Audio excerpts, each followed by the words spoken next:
एक बार देवर्षि नारद भगवान विष्णु के पास गए और प्रणाम करते हुए बोले, भगवान मुझे सत्संग की महिमा सुनाइए। भगवान मुस्कुराते हुए बोले, नारद तुम यहाँ से आगे जाओ, वहाँ इमली के पेड़ पर एक रंगीन प्राणी मिलेगा।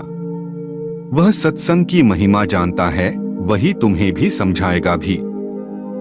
नारद जी खुशी खुशी इमली के पेड़ के पास गए और गिरगिट से बातें करने लगे। उन्होंने गिरगिट से सत्संग की महिमा के बारे में पूछा। सवाल सुनते ही वह गिरगिट पेड़ से नीचे गिर गया और छटपटाते हुए प्राण छोड़ दिए। नारद जी आश्चर्यचकित होकर लौट आए और भगवान को सारा वृत्तांत सुनाया। भगवान ने मुस्कुराते हुए कहा, इस बार तुम नगर के उस धनवान के घर जाओ और वहां जो तोता पिंजरे में दिखेगा, उसी से सत्संग की महिमा पूछ लेना। नारद जी क्षण भर में वहां पहुंच गए और तोते से सत्संग का महत्व पूछा। थोड़ी देर बाद ही तोते की आंखें बंद हो गईं और उसके भी प्राण पखेरु उड़ गए। इस बार तो नारद जी भी घबरा गए और दौड़े दौड़े भगवान कृष्ण के पास पहुंचे। नारद जी कहा, भगवान यह क्या लीला है? क्या सत्संग का नाम सुनकर मरना ही सत्संग की महिमा है? भगवान हंसते हुए बोले, यह बात भी तुमको जल्द ही समझ आ जाएगी। इस बार तुम नगर के राजा के महल में जाओ और उसके नवजात पुत्र से अपना प्रश्न पूछो। नारद जी तो थर-थर कांपने लगे और बोले, अभी तक तो पक्षी ही अपने प्राण छोड़ रहे थे। इस बार अगर वह नवजात राजपुत्र मर गया तो राजा मुझे जिंदा नहीं छोड़ेगा। भगवान ने नारद जी को अभयदान दिया। नारद जी दिल मुट्ठी में रखकर राजमहल में आए। वहां उनका बड़ा सत्कार किया गया। अब तक राजा को कोई संतान नहीं थी। आठ पुत्र के जन्म पर बड़े आनंदोल्लास से उत्सव मनाया जा रहा था।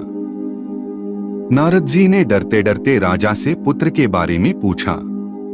नारद जी को राजपुत्र के पास ले जाया गया। पसीने से तर होते हुए, मन ही मन श्रीहरि का नाम लेते हुए नारद जी ने राजपुत्र से सत्संग की महिमा के बारे में प्रश्न किया तो वह नवजात शिशु हंस पड़ा और बोला, महाराज, चंदन को अपनी सुगंध और अमृत को अपने माधुर्य का पता नहीं होता। ऐसे ही आप अपनी महिमा नहीं जानते, इसलिए मुझसे पूछ रहे हैं। वास्तव में आप ही के क्षण मात्र के संग से मैं गिरगिट की योनि से मुक्त हो गया और आप ही के दर्शन मात्र से तोते की क्षुद्र योनि से मुक्त होकर इस मनुष्य जन्म को पा सका।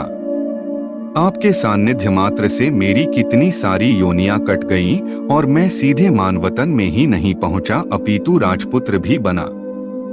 यह सत्संग का ही अद्भुत प्रभाव है। बालक बोला, हे ऋषिवर, अब मुझे आशीर्वाद दें कि मैं मनुष्य जन्म के परम लक्ष्य को पालूं। नारद जी ने खुशी खुशी आशीर्वाद दिया और भगवान श्री हरि के पास जाकर सब कुछ बता दिया। भगवान ने कहा, सचमुच सत्संग की बड़ी महिमा है। संत का सही गौरव या तो संत जानते हैं या उनके सच्चे प्रेमी भक्त। दोस्तों, उम्मीद करता हूँ आपको आज की कहानी पसंद आई होंगी। पसंद आई हो तो लाइक, शेयर और वीएम स्टोरी टीवी चैनल को सब्सक्राइब करना ना भूले। धन्यवाद।